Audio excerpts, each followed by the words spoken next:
Hello wrestling lovers, welcome to wrestling lovers network. শেষ হয়েছে আরো একটি মানডে নাইট রয়ের শো, আর এই ভিডিওতে আজকের মানডে নাইট রয়ের সম্পূর্ণ রিভিউ করব। আজকের মানডে নাইট রয়ের শুরুতেই আমরা মেইন ইভেন্ট জে উসোকে দেখতে পাই। একদিকে জে উসোকে অপরচুনিটি দেওয়া হলে সেই ভিডিওগুলোতে ফ্যান্সরা প্রচুর পরিমাণে ডিসলাইক করে, জে উসোকে হেট করে, আবার এরিনাতে সেই জে উসোর সঙ্গে সবাই সেলিব্রেট করে, তার সঙ্গে সবাই এনজয় করে। তো এটার আসল মিনিংটা আমি ঠিক বুঝি না। তো যাই হোক, জে উসো রিং এর মধ্যে আসে এবং সবাইকে মানডে নাইট শোতে ওয়েলকাম করে। সে বলে যে আমার কানে অনেক কথাই পৌঁছাচ্ছে, অনেকেই আমাকে অনেক কিছু বলছে, রোমান রেইন্স আমাকে নিয়ে কথা বলছে, জিমি উসো আমাকে নিয়ে কথা বলছে, তবে এখন আমি কারো কথাই শুনছি না, এখন শুধু আমি আমার কথা শুনছি। আমি হলাম নাম্বার 1 কন্টেন্ডার, আর স্যাটারডে নাইট মেইন ইভেন্টে আমি হব 2 টাইম ওয়ার্ল্ড হেভিওয়েট চ্যাম্পিয়ন। এরপরে সেখানে সিএম পাঙ্ক চলে আসে। সিএম পাঙ্ক এসে এখানে জে উসোর মতো করে বলে 4 letters 1 word পাঙ্ক। তো সিএম পাঙ্ক কিন্তু এখানে বেশ ভালোই মজা নিয়েছে জে উসো, তো যেটা কিন্তু আমি বেশ এনজয় করেছি। এরপর সিএম পাঙ্ক বলে I am going to do, আচ্ছা বাংলায় বলি, তো সিএম পাঙ্ক বলে যে আমি আজকে তোমার খুব বেশি কাছে যাব না, আমি তোমার থেকে একটু দূরেই থাকবো, কারণ স্যাটারডেতে তুমি পুরোটা সময় আমার সামনেই থাকবে। আর তাছাড়া আজকে তোমাকে আমি একটা কথা বলতে চাই, আজকে আমি খুশি কারণ তুমি কারো কথাই শুনছো না। তুমি লিটল রোমান না, তুমি রোমান রেঞ্জের কথা শুনছো না, তুমি জিমি উসোর কথা শুনছো না, তুমি তোমার কথা শুনছো। আর আমি জানি তুমি কি করতে পারো, আমি দেখেছি তুমি গত সপ্তাহে তোমার ভাই জিমি উসোকে এলিমিনেট করে সেলিব্রেট করেছো। তবে প্রশ্ন হচ্ছে তুমি কতদূর যেতে প্রস্তুত? যখন তুমি মাটিতে পড়ে থাকবে, যখন আমি তোমাকে এমন পরিস্থিতিতে ফেলবো যেখান থেকে তুমি ইট করে বের হয়ে আসতে পারবে না, তখন তুমি কি করবে? তো এখানে সিএম পাঙ্ক কিন্তু জে উসোকে বেশ কড়া একটা লাইন বলেছে, যার উত্তরে জে উসো সিএম পাঙ্ককে বলে I screw you Punk, Saturday night I will show you who is the best in the world, 4 letters 1 word it. তো জে উসো এখানে এটাই সিএম পাঙ্ককে বলে যে স্যাটারডে নাইট মেইন ইভেন্টে আমি তোমাকে দেখিয়ে দিব কে হলো আসল বেস্ট ইন দ্য ওয়ার্ল্ড। মানে জে উসো এখানে সিএম পাঙ্ককে বলে যে স্যাটারডে নাইট মেইন ইভেন্টে আমি তোমাকে হারিয়ে দিব। তো এরকম ভাবেই কিন্তু এই সেগমেন্টটা শেষ হয়। তো জে উসো এবং সিএম পাঙ্কের মধ্যকার সেগমেন্টটা আমি কিন্তু এনজয় করেছি, বিশেষ করে সিএম পাঙ্ক যে লাইনগুলো ড্রপ করেছে সেগুলো শুনে কিন্তু আমি বেশ মজা পেয়েছি। এরপর আমরা ব্যাক স্টেজে জাজমেন্টের একটা সেগমেন্ট দেখতে পাই। তো ডমিনিক মিস্টিরিও বলে যে অ্যাডাম পিয়ার্স তো আমার পেছনেই পড়ে গেছে, আজকের মানডে নাইট শোতে পেন্টা এবং রুসেবের মধ্যে একটা নাম্বার 1 কন্টেন্ডার ম্যাচ দেখেছে, যে এই ম্যাচটা জিতবে সে আমাকে আমার টাইটেলের জন্য ফেস করবে। তো তোমরা কি আমাকে সাহায্য করতে পারো? তো ফিন বেলার বলে যে আমরা তোমাকে কি সাহায্য করতে পারি। তো এখানে জেডি ম্যাকডোনা ফিন বেলারকে থামিয়ে দেয় এবং সে বলে যে দেখো, আমাদের কাছে যে ট্যাগ টিম চ্যাম্পিয়নশিপটা ছিল সেটা কিন্তু তোমার জন্যই চলে গেছে, তো তুমি দেখে নাও তুমি কি করবে। আর তাছাড়া তোমাকেও তো তোমার চ্যাম্পিয়নশিপে ডিফেন্ড করতে হবে, তাই না? তো এরকম করে কিন্তু সেখান থেকে ফিন বেলার এবং জেডি ম্যাকডোনা চলে যায়। রক্সেন পেজ একটু ডমিনিক মিস্টিরিওর সঙ্গে কথা বলার চেষ্টা করে, তবে রাকেল রড্রিগেজ কিন্তু রক্সেন পেজকে থামিয়ে দেয়। আর ডমিনিক মিস্টিরিও কিন্তু একজনকে কল করে, আর সেটা হলো এল গ্রান্দে আমেরিকানো। সে কিন্তু এল গ্রান্দে আমেরিকানোর থেকে সাহায্য চায়। তো এভাবেই এই সেগমেন্টটা শেষ হয়। আর এটা নিয়ে আজকের মানডে নাইট শোতে আমরা অনেক কিছু দেখতে পেয়েছি, যেটা নিয়ে ভিডিওর সামনের দিকে কথা বলতেছি। এরপর আমরা আজকের মানডে নাইট শোয়ের শুরুতেই প্রথম ম্যাচেই আমরা রুসেব এবং পেন্টার মধ্যে নাম্বার 1 কন্টেন্ডার ম্যাচ দেখতে পাই। তো ম্যাচটা কিন্তু অসাধারণ ছিল, দুজনেই কিন্তু এই ম্যাচের মধ্যে ভালো পারফর্ম করেছে। রুসেব এই ম্যাচের মধ্যে ভালোই ডমিনেট করেছে, পেন্টাও কিন্তু একইভাবে রুসেবের উপরে বেশ ভালোই ডমিনেট করেছে। পেন্টার কাছ থেকে আমরা হাই ফ্লাইং মুভ দেখতে পেয়েছি, এমনকি পেন্টার ড্রাইভারও কিন্তু সে এই ম্যাচের মধ্যে হিট করেছে রুসেবকে। রুসেবও এই ম্যাচের মধ্যে তার ফিনিশার মাস্কা কিক লাগিয়েছে, যেগুলো কিন্তু মিডিয়ার ছিল। তো ম্যাচটা কিন্তু অসাধারণ ছিল, দুজনেই কিন্তু এই ম্যাচের মধ্যে দুর্দান্ত পারফর্ম করেছে। আর ম্যাচটা ভালো হওয়ার পেছনে কারণ হলো দুজনেই কিন্তু ডেসপারেট ইন্টারকন্টিনেন্টাল চ্যাম্পিয়ন হবার জন্য। তবে এই ম্যাচে কিন্তু ক্লিয়ার কোনো রেজাল্ট আসেনি। এই ম্যাচের শেষের দিকে আমরা দেখতে পাই যে এল গ্রান্দে আমেরিকানো এবং লস আমেরিকানো তিনজনে মিলে এসে কিন্তু রুসেব এবং পেন্টার উপরে অ্যাটাক করে দেয়, যার কারণে এই ম্যাচটা কিন্তু ডিসকোয়ালিফিকেশনের কারণে শেষ হয়ে যায়। এই ম্যাচে কিন্তু কোনো রেজাল্ট আসে না।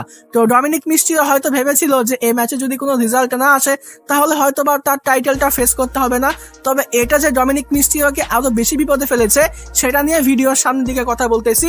তো রুসেভ এবং পেন্টা কিন্তু রিকভার করে এসে তারা কিন্তু লস আমেরিকানোর উপরে অ্যাটাক করে, তবে খুব বেশি মারতে পারে না কারণ সেখান থেকে তারা চলে যায় বা পালিয়ে যায়। এরপর আমরা ব্যাক স্টেজে দ্য ভিশনের একটা সেগমেন্ট দেখতে পাই ব্রন বেকার, ব্রনসন রিড এবং পল হেইম্যানের মধ্যে।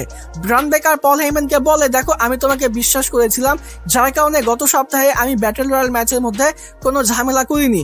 সেই ব্যাটল রয়্যাল ম্যাচের মধ্যে আমরা দুজনে কিন্তু সবাইকে ডিস্ট্রয় করতে পারতাম, তবে তোমার উপরে আস্থা রেখে আমরা কিন্তু কিছুই করিনি, তো তুমি আমাদের জন্য কিছু করো, আমি তো চ্যাম্পিয়ন হতে চাই। তো পল হেইম্যান ব্রন বেকারকে বলে যে দেখো গত সপ্তাহে যদি আমরা বাড়াবাড়ি করতাম তাহলে অ্যাডাম পিয়ার্স কিন্তু আমাদের তিনজনকেই সাসপেন্ড করে দিত, তুমি কিন্তু অ্যাডাম পিয়ার্সের সঙ্গে বাজে আচরণ করেছো, আর সব থেকে বড় কথা হলো আমাদেরকে ধৈর্য ধরতে হবে। আর তাছাড়া তুমি একটা বিষয় ভেবে দেখো, 20 জনের এগেনস্টে ম্যাচ খেলার থেকে একজনের এগেনস্টে ম্যাচ খেলে চ্যাম্পিয়ন হওয়া কি ভালো নয়? তো এরকম ভাবে কিন্তু পল হেইম্যান ব্রনসন রিড এবং ব্রন বেকারকে বোঝায়, এবং শেষে গিয়ে পল হেইম্যান ব্রন বেকারকে বলে যে আজকের মানডে নাইট শোতে তোমার একটা ম্যাচ আছে। ব্রন বেকার বলে যে কার এগেনস্টে? তো পল হেইম্যান বলে যে এলএ নাইটের এগেনস্টে তোমার একটা ম্যাচ আছে। এলএ নাইটের নামটা শুনে কিন্তু ব্রন বেকার খুশি হয়ে যায়, সে ভাবে যে অন্তত একজনকে তো আজকে ধোলাই দিতে পারবো। তো এরকম ভাবে এই সেগমেন্টটা শেষ হয়েছে। এরপরে আমরা অ্যাডাম পিয়ার্স, জেডি ম্যাকডোনা এবং ফিন ব্যালারের মধ্যে একটা সেগমেন্ট দেখতে পাই ব্যাক স্টেজে। তো ফিন ব্যালার এবং জেডি ম্যাকডোনা মূলত অ্যাডাম পিয়ার্সের কাছে যায় তাদের ট্যাগ টিম চ্যাম্পিয়নশিপের রিম্যাচের জন্য, তবে অ্যাডাম পিয়ার্স কিন্তু সরাসরি না করে দেয়। তবে অ্যাডাম পিয়ার্স একটা অফার দেয় যে আজকের মানডে নাইট শোতে তোমাদের দুজনের মধ্যে একজনকে সেই ম্যাচকে ফেস করতে হবে, যদি তোমরা যেত তাহলে তোমরা কিন্তু ট্যাগ টিম চ্যাম্পিয়নশিপের জন্য রিম্যাচ পাবে। তো জেডি ম্যাকডোনা বলে যে ঠিক আছে আমি রাজি, আমি সেই ম্যাচকে হারাবো এবং আমরা ট্যাগ টিম চ্যাম্পিয়নশিপের জন্য আবারও অপরচুনিটি নিব। তো এটাও কিন্তু তেমন ইম্পর্টেন্ট সেগমেন্ট ছিল না। এরপর আমরা আজকের মানডে নাইট শোতে রক্সেন প্রেস এবং নিকি বেলার মধ্যে একটা ম্যাচ দেখতে পাই। এই ম্যাচটাও কিন্তু ভালো ছিল, দুজনেই কিন্তু এই ম্যাচের মধ্যে ভালো পারফর্ম করেছে, এই ম্যাচটাও কিন্তু আমি এনজয় করেছি। আর এই ম্যাচের শেষে গিয়ে আমরা দেখতে পাই যেহেতু রিং সাইডে রাকেল রড্রিগেজ ছিল, সে কিন্তু রক্সেন প্রেসকে এই ম্যাচের মধ্যে ভালোই সাহায্য করেছে, আর এটার জন্যই মূলত রক্সেন প্রেস নিকি বেলাকে এই ম্যাচের মধ্যে হারিয়ে দিয়েছে। আর এই ম্যাচটা শেষ হয়ে যাওয়ার পরে রাকেল রড্রিগেজ কিন্তু নিকি বেলার উপরে অ্যাটাক করে, আর নিকি বেলাকে বাঁচানোর জন্য সেখানে স্টেফনি ভেকার চলে আসে। তবে স্টেফনি ভেকার আসার পরে তাদের মধ্যে কিন্তু আমরা আর কোনো হাতাহাতি দেখতে পাই না, কোনো ব্রল দেখতে পাই না, শুধুমাত্র একটা ফেস অফ হয়। এটা সম্ভবত আমরা আগামী সপ্তাহে তাদের মধ্যে একটা ট্যাগ টিম ম্যাচ দেখতে পাবো। পরবর্তী সময়ে গিয়ে জানতে পারি যে আসলে আমরা আগামী সপ্তাহে এই 4 জনের মধ্যে একটা ট্যাগ টিম ম্যাচ দেখতে পাবো। আমার কাছে মনে হচ্ছিল যে এটা হয়তোবা স্যাটারডে নাইট মেইন ইভেন্টে হতে পারে, তবে না, স্যাটারডে নাইট মেইন ইভেন্টে না, আগামী মানডে নাইট রয়ের জন্য স্টেফনি ভেকার এবং নিকি বেলা ভার্সেস রক্সেন প্রেস এবং রাকেল রড্রিগেজের মধ্যে ট্যাগ টিম ম্যাচটা অফিসিয়াল হয়ে গেছে। এরপর আমরা ব্যাক স্টেজে লাইরা ভালকারিয়া, আসকা, কাইরি সেন এবং বেইলির মধ্যে একটা সেগমেন্ট দেখতে পাই। তেমন ইম্পর্টেন্ট সেগমেন্ট ছিল না, যেহেতু আজকের মানডে নাইট শোতে শার্লেট ফ্লেয়ার এবং অ্যালেক্সা ব্লিস ভার্সেস বেইলি এবং লাইরা ভালকারিয়ার মধ্যে উইমেন্স ট্যাগ টিম চ্যাম্পিয়নশিপের জন্য একটা ম্যাচ হবে। তো আসকা মূলত লাইরা ভালকারিয়াকে এটাই বলে যে তোমরা আসলে এই চ্যাম্পিয়নশিপ ম্যাচ পাওয়া ডিজার্ভ করো না, তেমন ইম্পর্টেন্ট সেগমেন্ট ছিল না।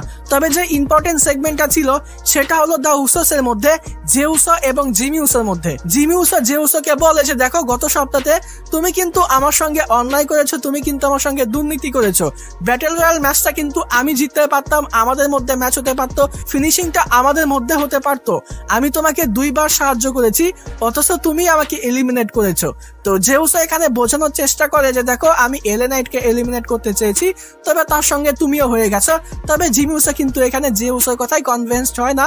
পরবর্তী সময়ে দা উসোসের মধ্যে আমরা আবারও সেগমেন্ট দেখতে পাই, যেই সেগমেন্টের মধ্যে ফাইনালি জে উসো জিমি উসোকে বলে যে আই অ্যাপোলোজাইজ, আমারই ভুল হয়েছে। তো যেহেতু জে উসো ভুল স্বীকার করেছে, তো জিমি উসো কিন্তু জে উসোকে মাফ করে দেয়। তাদের মধ্যে যে প্রবলেম ছিল তারা কিন্তু পরবর্তী সেগমেন্টে সেটা সল্ভ আউট করে নিয়েছে। এরপর আমরা আজকের মানডে নাইট শোতে ব্রন বেকার এবং এলএ নাইটের মধ্যে একটা ম্যাচ দেখতে পাই। এই ম্যাচটা শুরু হবার আগে আমার কাছে মনে হচ্ছিল যে এই ম্যাচের মধ্যে ব্রন বেকার এলএ নাইটকে একদম ডিস্ট্রয় করে দিবে, তাকে একদম স্কোয়াশ করবে।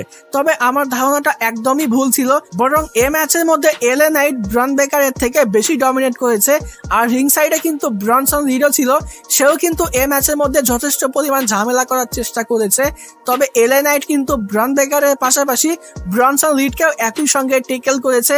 এই ম্যাচের শেষে গিয়ে আমরা দেখতে পাই যে এলএ নাইট কিন্তু ব্রন বেকারকে একটা সুপ্লেক্স লাগায়, সে একটা এলবোর জন্য যায়, তবে সেটা কাউন্টার করে ব্রন বেকার এবং একটা স্পিয়ার হিট করে, যার পরে এলএ নাইটের কাছে আর কোনো জবাব থাকে না।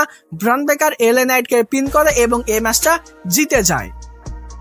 এরপর আমরা ব্যাক স্টেজে মজার একটা সেগমেন্ট দেখতে পাই ডমিনিক মিস্টিরিও এবং অ্যাডাম পিয়ার্স এর মধ্যে। তো ডমিনিক মিস্টিরিও হয়তোবা মনে মনে এটাই ভেবে গিয়েছিল যে নাম্বার 1 কন্টেন্ডারশিপের ম্যাচ হচ্ছিল রুসেভ এবং পেন্টার মধ্যে, সেই ম্যাচে যেহেতু কোনো রেজাল্ট আসেনি, তো ডমিনিক মিস্টিরিও হয়তোবা তার টাইটেলকে ডিফেন্ড করতে হবে না। তবে অ্যাডাম পিয়ার্স এখানে ডমিনিক মিস্টিরিওকে বলে যে সেই ম্যাচটা কিন্তু ডিসকোয়ালিফিকেশনের কারণে শেষ হয়েছে তোমার জন্য, তুমি কিন্তু এল গ্রান্ডে আমেরিকানো বা লস আমেরিকানোকে সেই ম্যাচের মধ্যে পাঠিয়েছো, আর যেহেতু তোমার কারণে এই ম্যাচের কোনো রেজাল্ট আসেনি, তো স্যাটারডে নাইট মেইন ইভেন্টে এখন তোমার রুসেভ এবং পেন্টা দুজনকেই ফেস করতে হবে ইন্টারকন্টিনেন্টাল চ্যাম্পিয়নশিপের জন্য। আমরা স্যাটারডে নাইট মেইন ইভেন্টে ট্রিপল থ্রেট ম্যাচ দেখতে পাবো রুসেভ, পেন্টা এবং ডমিনিক মিস্টিরিওর মধ্যে। তো আমি কিন্তু প্রেডিকশন ভিডিওতে এটাই বলেছিলাম যে মানডে নাইট শোতে আমরা কিন্তু অলরেডি এই তিনজন সুপারস্টারের মধ্যে অনেকগুলো ম্যাচ দেখতে পেয়েছি, অনেকগুলো সিঙ্গেল ম্যাচ দেখতে পেয়েছি। মানডে নাইট শোতে তাদের মধ্যে আর কোনো সিঙ্গেল ম্যাচ বা কোনো ট্রিপল থ্রেট ম্যাচ আমরা দেখতে পাবো না। তাদের মধ্যে যে ট্রিপল থ্রেট ম্যাচটা হবে সেটা কিন্তু স্যাটারডে নাইট মেইন ইভেন্টেই হবে। তো প্রেডিকশন ভিডিওতে আমি যে প্রেডিক্ট করেছিলাম সেটা কিন্তু 100% সত্যি হয়েছে। এবার স্যাটারডে নাইট মেইন ইভেন্টে ইন্টারকন্টিনেন্টাল চ্যাম্পিয়নশিপের জন্য ডমিনিক মিস্টিরিও, পেন্টা এবং রুসেভের মধ্যে ট্রিপল থ্রেট ম্যাচ দেখতে পাবো। আর তাছাড়া যারা এখনো স্যাটারডে নাইট মেইন ইভেন্টের প্রেডিকশন ভিডিও দেখেননি অবশ্যই দেখে নিতে পারেন। এরপর আমরা আজকের মানডে নাইট শোতে জেডি ম্যাকডোনা এবং সেই ম্যাচের মধ্যে একটা ম্যাচ দেখতে পাই। এই ম্যাচটা কিন্তু অসাধারণ ছিল, এই ম্যাচটা কিন্তু এনজয়েবল একটা ম্যাচ ছিল, আমি কিন্তু এনজয় করেছি। এই ম্যাচের মধ্যে সেই ম্যাচের ডমিনেন্স, জেডি ম্যাকডোনার চালাকি, আর রিং সাইডে তো ফিন বেলার ছিলই তাকে সাহায্য করার জন্য। ফিন বেলার কিন্তু এই ম্যাচের মধ্যে যথেষ্ট পরিমাণ চিটিং করেছে। তো সবকিছু মিলিয়ে এই ম্যাচটা কিন্তু দুর্দান্ত ছিল, আমি কিন্তু এই ম্যাচটা এনজয় করেছি। তাছাড়া এই ম্যাচের মধ্যে সেই ম্যাচের কাছ থেকে কিন্তু আমরা 10 বিট দেখতে পেয়েছি, যদিও প্রথমবারে সেটা মিস হয়েছে, তবে দ্বিতীয়বারে কিন্তু আমরা 10 বিট দেখতে পেয়েছি। রিং সাইডে কিন্তু ফিন বেলার বারে বারে সেই ম্যাচকে ঝামেলা করতেছিল, যদিও সেই ম্যাচ ফিন বেলার এবং জেডি ম্যাকডোনা দুজনকে একসঙ্গে টেকেল দিচ্ছিল। তবে এই ম্যাচের শেষে গিয়ে আমরা দেখতে পাই যে ফিন বেলার কিন্তু সেই ম্যাচে সেলাইলি দিয়ে সেই ম্যাচকেই অ্যাটাক করে, যার পরে জেডি ম্যাকডোনা টপ রোপের উপর থেকে সেই ম্যাচকে একটা স্প্যানিশ স্প্লাই হিট করে, সে পিন করে এবং সে এই ম্যাচটা জিতে যায়। তো জেডি ম্যাকডোনার চালাকি এবং ফিন বেলারের চিটিং সবকিছু মিলিয়ে জেডি ম্যাকডোনা কিন্তু সেই ম্যাচকে এই ম্যাচের মধ্যে হারিয়ে দিয়েছে। এরপর আমরা ব্যাক স্টেজে অ্যাডাম পিয়ার্স এবং ম্যাকজিন ডুপ্রির মধ্যে একটা সেগমেন্ট দেখতে পাই। তেমন ইম্পর্টেন্ট এই সেগমেন্টটা ছিল না, এখানে মূল বিষয়টা এটাই ছিল যে ম্যাকজিন ডুপ্রি এবং বেকি ল্যান্সের মধ্যে আমরা আরো একটা উইমেন্স ইন্টারকন্টিনেন্টাল চ্যাম্পিয়নশিপের জন্য ম্যাচ দেখতে পাবো।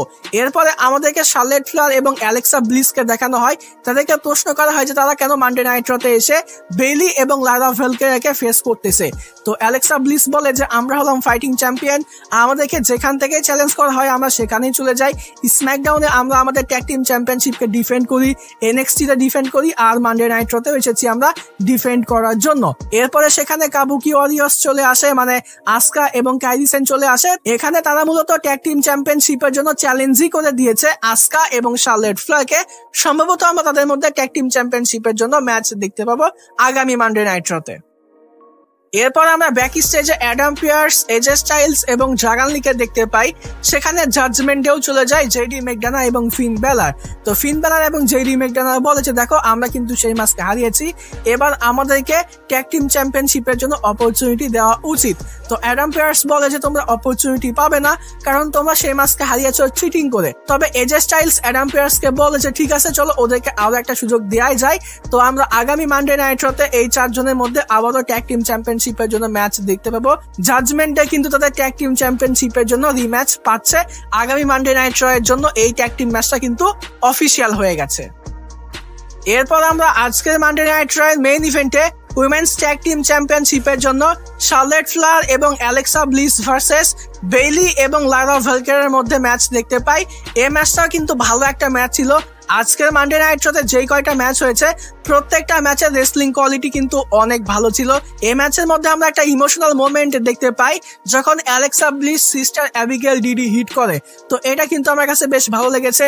এই ম্যাচের শেষের দিকে আমরা দেখতে পাই শার্লেট ফ্লেয়ার বেইলিকে লক করে, তো বেইলি কিন্তু ট্যাপ আউট করার জন্যই যায়, তবে লাইরা ভেলকার কিন্তু বেইলিকে ট্যাপ আউট করতে দেয় না, তার হাতটা ধরে রাখে। তবে সেই সময় অ্যালেক্সা ব্লিস কিন্তু লাইরা ভেলকারকে টুইস্টেড ব্লিস হিট করে, এরপরে আমরা ডাবল ন্যাচারাল সিলেকশন দেখতে পাই, তো পিন করে শার্লেট ফ্লেয়ার এবং তারা এই ম্যাচটা জিতে যায়। তারা সাকসেসফুলি তাদের ট্যাগ টিম চ্যাম্পিয়নশিপটা রিটেইন করে নিয়েছে।